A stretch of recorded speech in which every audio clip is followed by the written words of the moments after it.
ಇನ್ನು ಧರ್ಮಸ್ಥಳ ವಿಚಾರಕ್ಕೆ ಸಂಬಂಧಪಟ್ಟಂತೆ ದಿನಕ್ಕೊಂದು ಟ್ವಿಸ್ಟ್ ತಿರುವುಗಳನ್ನು ಪಡೆದುಕೊಳ್ತಾ ಇದೆ. ಇನ್ನು ಇದೇ ವಿಚಾರಕ್ಕೆ ಸಂಬಂಧಪಟ್ಟಂತೆ ಒಂದು ಕಡೆ ಮಂಡ್ಯದಲ್ಲಿ ಆ ಮಾಸ್ಕ್ ಲೇಡಿ ಒಂದು ವಿಚಾರಣೆಯನ್ನು ಒಳಪಟ್ಟಾಗ ವಿವಿಧ ರೀತಿಯಾದಂಥ ಹೇಳಿಕೆಯನ್ನು ಕೊಟ್ಟರೆ, ಮತ್ತೊಂದು ಕಡೆ ಪೂಜಾರಿ ಅವರು ಇದಕ್ಕೆ ಸಂಬಂಧಪಟ್ಟಂತೆ ಅದಕ್ಕೆ ತದ್ವಿರುದ್ಧವಾಗಿ ಮಾತನಾಡ್ತಿದ್ದಾರೆ. ಹಾಗಾಗಿ ಎಲ್ಲ ಕೂಡ ಹೇಳಿಕೆಗಳು ಕೂಡ ಇದೀಗ ಗೊಂದಲದ ಗೂಡಾಗ್ತಾ ಇದೆ. ಹಾಗಾದರೆ ಈ ಎರಡೂ ಹೇಳಿಕೆಗಳನ್ನು ನಾವು ಕಂಪೇರ್ ಮಾಡಿ ನೋಡಿದಾಗ ಬರ್ತಕ್ಕಂತಹ ಒಂದು ವರದಿಯನ್ನು ನೋಡ್ತೀವಿ ಅಂದರೆ ಈ ಸ್ಟೋರಿ ನೋಡಿ.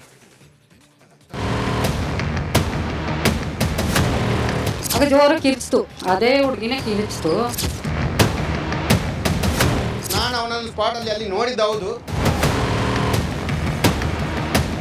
ಇವರು ವಿಟಲ್ಗೌಡ ಕೊಡಿದಾಗ ಅವನು body ತೀರೋಯ್ತು. Soujanya murder case reopen ಮಾಡ್ತಾ SIT. ಉದಯ್ ಜೈನ್, ಮಲ್ಲಿಕ್, ಧೀರಜ್ಗೆಲ್ಲ ವಿಚಾರಣೆ. ರಿಪಬ್ಲಿಕ್ ಕನ್ನಡ ಒಂದು ಸ್ಟೋರಿ ಮೇಲೆ ಕೈ ಇಟ್ಟು ಅಂದರೆ ಆ ಕೇಸ್ನ ಆಳ ಅಗಲ ವಿವಿಧ ಆಯಾಮಗಳನ್ನ ಪೋಸ್ಟ್ ಮಾರ್ಟಮ್ ಮಾಡದೆ ಬಿಡೋದೇ ಇಲ್ಲ. ಧರ್ಮಸ್ಥಳ ಶ್ರೀ ಕ್ಷೇತ್ರದ ವಿರುದ್ಧ ತಿಮುರೋಡಿ ಗ್ಯಾಂಗ್ ದಾಳವನ್ನಾಗಿ ಮಾಡಿಕೊಂಡಿರುವ ಸೌಜನ್ಯ ಕೇಸ್ನಲ್ಲೂ ಸಹ ರಿಪಬ್ಲಿಕ್ 2 ದಿನದಲ್ಲಿ 2 ಗೇಮ್ ಚೇಂಜರ್ ಇಂಟರ್ವ್ಯೂಗಳನ್ನು ರಾಜ್ಯದ ಜನರ ಮುಂದಿಟ್ಟಿತ್ತು. ನಮ್ಮ ಸರಣಿ ವರದಿಯ ಬಳಿಕ ಇದೀಗ ಸೌಜನ್ಯ ಮರ್ಡರ್ ಕೇಸ್ಗೆ ಮರು ಜೀವ ಬಂದಿದೆ.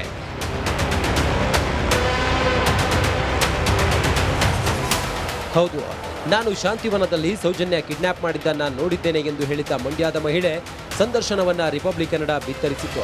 ನಿನ್ನೆ ನಾನು ಮರದ ಕೆಳಗೆ ನಿಂತಿದ್ದ ಸಂತೋಷ್ ರಾವ್ ನೋಡಿದ್ದೆ ಅಂದಿದ್ದ ಗೋಪಾಲ್ ಪೂಜಾರಿ ಹೇಳಿಕೆಯನ್ನ ಬಿತ್ತರಿಸಿದ್ದೆವು. ಛತ್ರಿ ಹಿಡ್ಕೊಂಡು ಯೂನಿಫಾರ್ಮಲ್ಲಿ ಸ್ಕೂಲೋ ಕಾಲೇಜೋ ಗೊತ್ತಿಲ್ಲ, ಆಸುಪಾಸು. ಆ ಹುಡುಗಿ sky blue colour uniform, blue pant, blue veil, sky blue colour top ಹಾಕೊಂಡಿದ್ದು. Blue pant, blue veil, sky blue colour top ಛತ್ರಿ ಹಿಡ್ಕೊಂಡು ಪಾಸ್ ಆದ್ಲು. ಎಲ್ಲಿಂದ ಪಾಸ್ ಆದದ್ದು? ಬಸ್ ಸ್ಟ್ಯಾಂಡ್ ಅಲ್ವಾ ಅದು? ಅಲ್ಲಿ ಇಲ್ಲಿಂದ ನಡ್ಕೊಂಡು ಬಂದ್ಲು. ಈಗ ನಮ್ಮ ಲೆಫ್ಟ್ ಸೈಡು ನಾವು ಬಸ್ ಸ್ಟ್ಯಾಂಡ್ ಆಪೋಸಿಟ್ ಪ್ರಕೃತಿ ಚಿಕಿತ್ಸಾಲಯದಲ್ಲಿ ಹೀಗೆ ಕೂತಿದ್ದೀವಿ. ಹುಡುಗಿ ನಮ್ಮ ಲೆಫ್ಟ್ ಸೈಡಿಂದ ಹಿಂಗೆ ನಡ್ಕೊಂಡು ಹೋದ್ಲು. ಆವಾಗ ನಾವು ಇನ್ನೇನು ಮಾಡೋದು, ಅಮ್ಮ ನಾವು ಹೊರಟ್ಬಿಡೋಣ, ಆಯಿತು ಬನ್ನಿ ಹೆಂಗೋ ನಡ್ಕೊಂಡು ಹೋಗೋಣ ನಾವು ಅಂತ ಹೇಳ್ಬಿಟ್ಟು ಅವರು ಯೂರಿನ್ ಪಾಸ್ ಮಾಡೋಕ್ಕೆ ಅಂತ ಹೇಳ್ಬಿಟ್ಟು ಹೇಳಿದ್ರು. ಆವಾಗ ಅಲ್ಲೊಂದು ಮರ ಇತ್ತು ಪಕ್ಕದಲ್ಲಿ, ಅಲ್ಲಿ ಹೋಗಿ ಆಯಿತು ನಡೀರಿ ಅಂದ್ಬಿಟ್ಟು ಅಲ್ಲಿ ಹೋಗಿ ಅವ್ರು ಕೂತ್ಕೊಂಡ್ರು. ನಾನು ಹೋಗಿ ಅವ್ರ ಪಕ್ಕದಲ್ಲಿ ನಿಂತ್ಕೊಂಡೆ ಅಷ್ಟೇ. ಆಮೇಲೆ ಹುಡುಗಿ ಅಲ್ಲಿಂದ ಇಲ್ಲಿ ಪಾಸ್ ಆಗಿದ್ದಾಳೆ. ಒಂದು ನಿಮಿಷನೋ 2 ನಿಮಿಷನೋ ಆಗಿರ್ಬೋದು. ಆಗ ಜೋರಾಗಿ ಕಿರಿಚ್ತು, ಅದೇ ಹುಡುಗಿನೇ ಕಿರಿಚ್ತು. ನಾನು ಹಿಂಗೆ ಬಗ್ಗೆ ನೋಡಿದೆ ಮರದಿಂದ ಈಚೆಗೆ. ಸಾಕ್ಷಿಯಾಗಿ ಅದೇ ನಾನು ಅವನನ್ನು ಸ್ಪಾಟಲ್ಲಿ ಅಲ್ಲಿ ನೋಡಿದ್ದ. ಹೌದು, ನಾನು ಅಲ್ಲಿ ಬೇರೆ ಅವನು ಮಾಡಿದಂತಲ್ಲ ಆ ಸ್ಪಾಟಲ್ಲಿ ಮರದ ಹತ್ರ ನಿಂತದ್ದು. ಹೌದು, ಇಷ್ಟು ಹೊತ್ತಿಗೆ ನಾನು ಅಲ್ಲಿ ತೋಟಕ್ಕೆ ಹೋಗುವಾಗ 3:30ಗೆ ಅವನು ಅಲ್ಲಿ ನಿಂತದ್ದು. ಹೌದು, ಮರದ ಅಡಿಯಲ್ಲಿ ನಿಂತಿದ್ದ. ಮತ್ತೆ ಒಬ್ಬ ಸ್ಟೇಷನ್ಗೆ ಕರ್ಕೊಂಡು ಹೋದಾಗ ನಾನು ಹೋಗಿದ್ದೇನೆ. ಹೌದು, ಅವನನ್ನು ಕರೆದು ಪಬ್ಬಣ್ಣ ಹೇಳಿದಾಗ, ಪ್ರಭಾಕರ್ ಪೂಜಾರಿ ಹೇಳಿದ್ದಕ್ಕೆ ನಾನು ಹೇಳಿದ್ದೇನೆ. ಹೌದು, ಇವನನ್ನು ನೋಡಿದ, ಹೌದು ನಾನು ಅಲ್ಲಿ ಅಂತ ಹೇಳಿದ್ದೇನೆ. ರಿಪಬ್ಲಿಕ್ ಕನ್ನಡ ಸೌಜನ್ಯ ಮರ್ಡರ್ ಕೇಸ್ನ ಪ್ರತ್ಯಕ್ಷದರ್ಶಿ ಎಂದು ಹೇಳಲಾದ ಮಹಿಳೆ ಮತ್ತು ಜೀವಂತ ಸಾಕ್ಷಿಯಾದ ಗೋಪಾಲ್ ಹೇಳಿಕೆಗಳನ್ನು ಪ್ರಸಾರ ಮಾಡಿದ ಮೇಲೆ SIT ಅಧಿಕಾರಿಗಳು ಸಹ ಎಚ್ಚೆತ್ತಂತೆ ಕಾಣ್ತಿದೆ. ಸೌಜನ್ಯ ಕೇಸ್ನ 3 ಆರೋಪಿಗಳಿಗೆ ನೋಟಿಸ್ ನೀಡಿದೆ.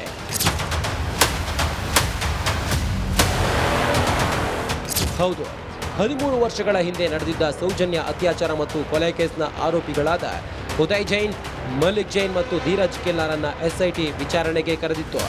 SIT ಕಚೇರಿಗೆ ಆಗಮಿಸಿದ ಉದಯ್ ಜೈನ್ ತನಿಖಾಧಿಕಾರಿ ಮುಂದೆ ಹಾಜರಾದರು.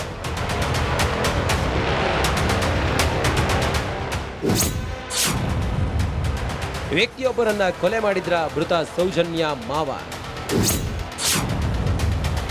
ವಿಠಲ್ಗೌಡ ಚಿನ್ನಯ್ಯ ವಿರುದ್ಧ ಉದಯ್ ಬಿಗ್ ಬಾಂಬ್.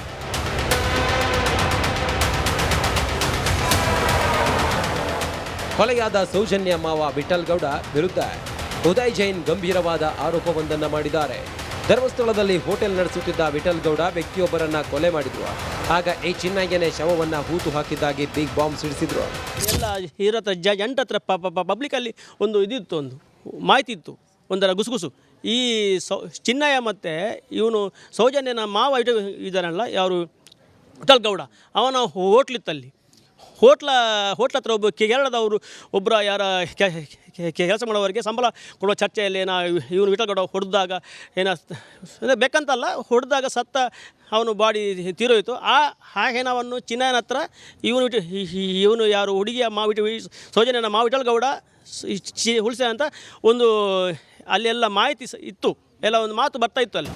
ಧರ್ಮಸ್ಥಳದ ವಿರುದ್ಧದ ಷಡ್ಯಂತ್ರ ಕೇಸ್ನಲ್ಲಿ ಪೊಲೀಸರಿಗೆ ಲಾಕ್ ಆಗಿರುವ ಚೆನ್ನಯ್ಯ ಇದೀಗ ವಿಠಲ್ಗೌಡನೊಂದಿಗೆ ಸೇರಿ ಶವವನ್ನ ಹೂತು ಹಾಕಿದ ಮತ್ತೊಂದು ಕಾನೂನು ಕಂಟಕ ಎದುರಾಗುವ ಸಾಧ್ಯತೆ ದಟ್ಟವಾಗಿದೆ.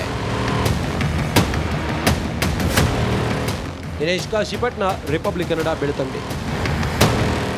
ಇನ್ನು ಧರ್ಮಸ್ಥಳ ವಿಚಾರಕ್ಕೆ ಸಂಬಂಧಪಟ್ಟಂತೆ ದಿನಕ್ಕೊಂದು ಟ್ವಿಸ್ಟ್ ತಿರುವುಗಳನ್ನು ಪಡೆದುಕೊಳ್ತಾ ಇದೆ. ಇನ್ನು ಇದೇ ವಿಚಾರಕ್ಕೆ ಸಂಬಂಧಪಟ್ಟಂತೆ ಒಂದು ಕಡೆ ಮಂಡ್ಯದಲ್ಲಿ ಆ ಮಾಸ್ಕ್ ಲೇಡಿ ಒಂದು ವಿಚಾರಣೆಯನ್ನು ಒಳಪಟ್ಟಾಗ ವಿವಿಧ ರೀತಿಯಾದಂಥ ಹೇಳಿಕೆಯನ್ನು ಕೊಟ್ಟರೆ, ಮತ್ತೊಂದು ಕಡೆ ಪೂಜಾರಿ ಅವರು ಇದಕ್ಕೆ ಸಂಬಂಧಪಟ್ಟಂತೆ ಅದಕ್ಕೆ ತದ್ವಿರುದ್ಧವಾಗಿ ಮಾತನಾಡ್ತಿದ್ದಾರೆ. ಹಾಗಾಗಿ ಎಲ್ಲ ಕೂಡ ಹೇಳಿಕೆಗಳು ಕೂಡ ಇದೀಗ ಗೊಂದಲದ ಗೂಡಾಗ್ತಾ ಇದೆ. ಹಾಗಾದರೆ ಈ ಎರಡೂ ಹೇಳಿಕೆಗಳನ್ನು ನಾವು ಕಂಪೇರ್ ಮಾಡಿ ನೋಡಿದಾಗ ಬರ್ತಕ್ಕಂತಹ ಒಂದು ವರದಿಯನ್ನು ನೋಡಿದೀವಿ ಅಂದರೆ ಈ ಸ್ಟೋರಿ ನೋಡಿ.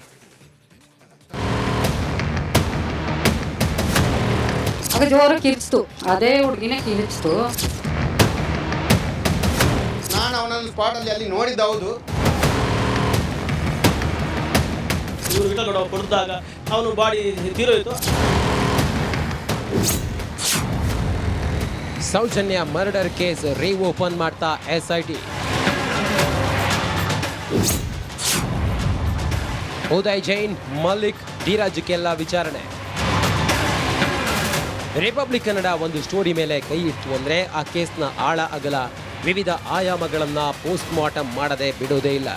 ಧರ್ಮಸ್ಥಳ ಶ್ರೀ ಕ್ಷೇತ್ರದ ವಿರುದ್ಧ ತಿಮುರೋಡಿ ಗ್ಯಾಂಗ್ ದಾಳವನ್ನಾಗಿ ಮಾಡಿಕೊಂಡಿರುವ ಸೌಜನ್ಯ ಕೇಸ್ನಲ್ಲೂ ಸಹ ರಿಪಬ್ಲಿಕ್ 2 ದಿನದಲ್ಲಿ 2 ಗೇಮ್ ಚೇಂಜರ್ ಇಂಟರ್ವ್ಯೂಗಳನ್ನು ರಾಜ್ಯದ ಜನರ ಮುಂದಿಟ್ಟಿತ್ತು.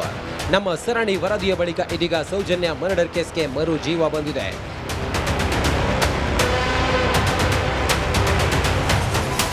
ಹೌದು, ನಾನು ಶಾಂತಿವನದಲ್ಲಿ ಸೌಜನ್ಯ ಕಿಡ್ನಾಪ್ ಮಾಡಿದ್ದನ್ನ ನೋಡಿದ್ದೇನೆ ಎಂದು ಹೇಳಿದ ಮಂಡ್ಯದ ಮಹಿಳೆ ಸಂದರ್ಶನವನ್ನ ರಿಪಬ್ಲಿಕ್ ಕನ್ನಡ ಬಿತ್ತರಿಸಿತ್ತು. ನಿನ್ನೆ ನಾನು ಮರದ ಕೆಳಗೆ ನಿಂತಿದ್ದ ಸಂತೋಷ್ ರಾವ್ ನೋಡಿದ್ದೆ ಅಂದಿದ್ದ ಗೋಪಾಲ್ ಪೂಜಾರಿ ಹೇಳಿಕೆಯನ್ನ ಬಿತ್ತರಿಸಿದ್ದೆವು. ಛತ್ರಿ ಹಿಡ್ಕೊಂಡು ಯೂನಿಫಾರ್ಮಲ್ಲಿ ಸ್ಕೂಲೋ ಕಾಲೇಜೋ ಗೊತ್ತಿಲ್ಲ, ಆಸುಪಾಸು. ಆ ಹುಡುಗಿ sky blue colour uniform, blue pant, blue veil, sky blue colour top ಹಾಕೊಂಡು, blue pant, blue veil, sky blue colour top ಛತ್ರಿ ಹಿಡ್ಕೊಂಡು ಪಾಸ್ ಆದ್ಲು. ಎಲ್ಲಿಂದ ಪಾಸ್ ಆದದ್ದು? ಬಸ್ ಸ್ಟ್ಯಾಂಡ್ ಅಲ್ವಾ ಅದು? ಅಲ್ಲಿ ಇಲ್ಲಿಂದ ನಡ್ಕೊಂಡು ಬಂದ್ಲು. ಈಗ ನಮ್ಮ ಲೆಫ್ಟ್ ಸೈಡು ನಾವು ಬಸ್ ಸ್ಟ್ಯಾಂಡ್ ಆಪೋಸಿಟ್ ಪ್ರಕೃತಿ ಚಿಕಿತ್ಸಾಲಯದಲ್ಲಿ ಹೀಗೆ ಕೂತಿದ್ದೀವಿ. ಹುಡುಗಿ ನಮ್ಮ ಲೆಫ್ಟ್ ಸೈಡಿಂದ ಹಿಂಗೆ ನಡ್ಕೊಂಡು ಹೋದ್ಲು. ಆವಾಗ ನಾವು ಇನ್ನೇನು ಮಾಡೋದು, ಅಮ್ಮ ನಾವು ಹೊರಟ್ಬಿಡೋಣ, ಆಯಿತು ಬನ್ನಿ ಹೆಂಗೋ ನಡ್ಕೊಂಡು ಹೋಗೋಣ ನಾವು ಅಂತ ಹೇಳ್ಬಿಟ್ಟು ಅವರು ಯೂರಿನ್ ಪಾಸ್ ಮಾಡೋಕ್ಕೆ ಅಂತ ಹೇಳ್ಬಿಟ್ಟು ಹೇಳಿದ್ರು. ಆವಾಗ ಅಲ್ಲೊಂದು ಮರ ಇತ್ತು ಪಕ್ಕದಲ್ಲಿ, ಅಲ್ಲೇ ಹೋಗಿ ಆಯಿತು ನಡೀರಿ ಅಂದ್ಬಿಟ್ಟು ಅಲ್ಲಿ ಹೋಗಿ ಅವ್ರು ಕೂತ್ಕೊಂಡ್ರು. ನಾನು ಹೋಗಿ ಅವ್ರ ಪಕ್ಕದಲ್ಲಿ ನಿಂತ್ಕೊಂಡೆ ಅಷ್ಟೇ. ಆಮೇಲೆ ಹುಡುಗಿ ಅಲ್ಲಿಂದ ಇಲ್ಲಿ ಪಾಸ್ ಆಗಿದ್ದಾಳೆ. ಒಂದು ನಿಮಿಷನೋ 2 ನಿಮಿಷನೋ ಆಗಿರ್ಬೋದು. ಆಗ ಜೋರ ಕಿರಿಚಿತು, ಅದೇ ಹುಡುಗಿನೇ ಕಿರಿಚಿತು. ನಾನು ಹಿಂಗೆ ಬಗ್ಗೆ ನೋಡಿದೆ ಮರದಿಂದ ಈಚೆಗೆ. ಸಾಕ್ಷಿಯಾಗಿ ಅದೇ ನಾನು ಅವನನ್ನು ಸ್ಪಾಟಲ್ಲಿ ಅಲ್ಲಿ ನೋಡಿದ್ದು ಹೌದು. ನಾನು ಅಲ್ಲಿ ಬೇರೆ ಅವನು ಮಾಡಿದಂತಲ್ಲ ಆ ಸ್ಪಾಟಲ್ಲಿ ಮರದ ಹತ್ರ ನಿಂತದ್ದು ಹೌದು. ಇಷ್ಟು ಹೊತ್ತಿಗೆ ನಾನು ಅಲ್ಲಿ ತೋಟಕ್ಕೆ ಹೋಗುವಾಗ 3:30ಗೆ ಅವನು ಅಲ್ಲಿ ನಿಂತದ್ದು ಹೌದು. ಮರದ ಅಡಿಯಲ್ಲಿ ನಿಂತಿದ್ದ. ಮತ್ತೆ ಒಬ್ಬ ಸ್ಟೇಷನ್ಗೆ ಹಾಕೊಂಡು ಹೋದಾಗ ನಾನು ಹೋಗಿದ್ದೇನೆ. ಹೌದು, ಅವನನ್ನು ಕರೆದು ಪಬ್ಬನ್ನು ಹೇಳಿದಾಗ ಪ್ರಭಾಕರ್ ಪೂಜಾರಿ ಹೇಳಿದ್ದಕ್ಕೆ ನಾನು ಹೇಳಿದ್ದೇನೆ, ಹೌದು ಇವನನ್ನು ನೋಡಿದ್ದು ಹೌದು ನಾನು ಅಲ್ಲಿ ಅಂತ ಹೇಳಿದ್ದೇನೆ. ರಿಪಬ್ಲಿಕ್ ಕನ್ನಡ ಸೌಜನ್ಯ ಮರ್ಡರ್ ಕೇಸ್ನ ಪ್ರತ್ಯಕ್ಷದರ್ಶಿ ಎಂದು ಹೇಳಲಾದ ಮಹಿಳೆ ಮತ್ತು ಜೀವಂತ ಸಾಕ್ಷಿಯಾದ ಗೋಪಾಲ್ ಹೇಳಿಕೆಗಳನ್ನು ಪ್ರಸಾರ ಮಾಡಿದ ಮೇಲೆ SIT ಅಧಿಕಾರಿಗಳು ಸಹ ಎಚ್ಚೆತ್ತಂತೆ ಕಾಣ್ತಿದೆ.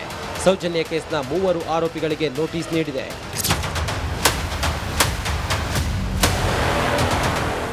ಹೌದು, 13 ವರ್ಷಗಳ ಹಿಂದೆ ನಡೆದಿದ್ದ ಸೌಜನ್ಯ ಅತ್ಯಾಚಾರ ಮತ್ತು ಕೊಲೆ ಕೇಸ್ನ ಆರೋಪಿಗಳಾದ ಉದಯ್ ಜೈನ್, ಮಲ್ಲಿಕ್ ಜೈನ್ ಮತ್ತು ಧೀರಜ್ ಕೆಲ್ಲಾರನ್ನ SIT ವಿಚಾರಣೆಗೆ ಕರೆದಿತ್ತು.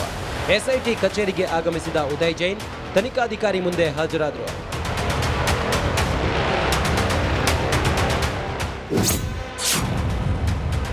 ವ್ಯಕ್ತಿಯೊಬ್ಬರನ್ನ ಕೊಲೆ ಮಾಡಿದ್ರ ಮೃತ ಸೌಜನ್ಯ ಮಾವ. ವಿಠಲ್ಗೌಡ, ಚಿನ್ನಯ್ಯ ವಿರುದ್ಧ ಉದಯ್ ಬಿಗ್ ಬಾಂಬ್.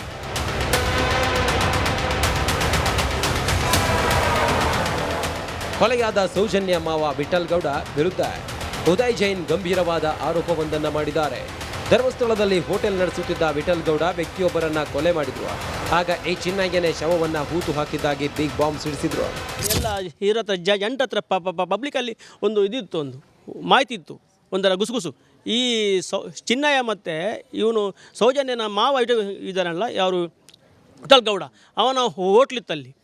ಹೋಟ್ಲ ಹತ್ರ ಒಬ್ಬ ಕೇರಳದವರು ಒಬ್ಬರ ಯಾರ ಕೆಲಸ ಮಾಡೋವರಿಗೆ ಸಂಬಳ ಕೊಡುವ ಚರ್ಚೆಯಲ್ಲಿ ಇವನು ವಿಠಲ್ಗೌಡ ಹೊಡೆದಾಗ ಬೇಕಂತಲ್ಲ ಹೊಡೆದಾಗ ಸತ್ತ ಅವನು ಬಾಡಿ ತೀರೋಯಿತು. ಆ ಹೆಣವನ್ನು ಚಿನ್ನಯನ ಹತ್ರ ಇವನು ಯಾರು ಹುಡುಗಿಯ ಸೌಜನ್ಯನ ವಿಠಲ್ಗೌಡ ಉಳಿಸ ಅಂತ ಒಂದು ಅಲ್ಲೆಲ್ಲ ಮಾಹಿತಿ ಇತ್ತು, ಎಲ್ಲ ಒಂದು ಮಾತು ಬರ್ತಾ ಇತ್ತು ಅಲ್ಲಿ. ಧರ್ಮಸ್ಥಳದ ವಿರುದ್ಧದ ಷಡ್ಯಂತ್ರ ಕೇಸ್ನಲ್ಲಿ ಪೊಲೀಸರಿಗೆ ಲಾಕ್ ಆಗಿರುವ ಚೆನ್ನಯ್ಯ ಇದೀಗ ವಿಠಲ್ಗೌಡನೊಂದಿಗೆ ಸೇರಿ ಶವವನ್ನ ಹೂತು ಹಾಕಿದ ಮತ್ತೊಂದು ಕಾನೂನು ಕಂಟಕ ಎದುರಾಗುವ ಸಾಧ್ಯತೆ ದಟ್ಟವಾಗಿದೆ. ದಿನೇಶ್ ಕಾಶಿಪಟ್ನ, ರಿಪಬ್ಲಿಕ್ ಕನ್ನಡ, ಬೆಳ್ತಂಗಡಿ.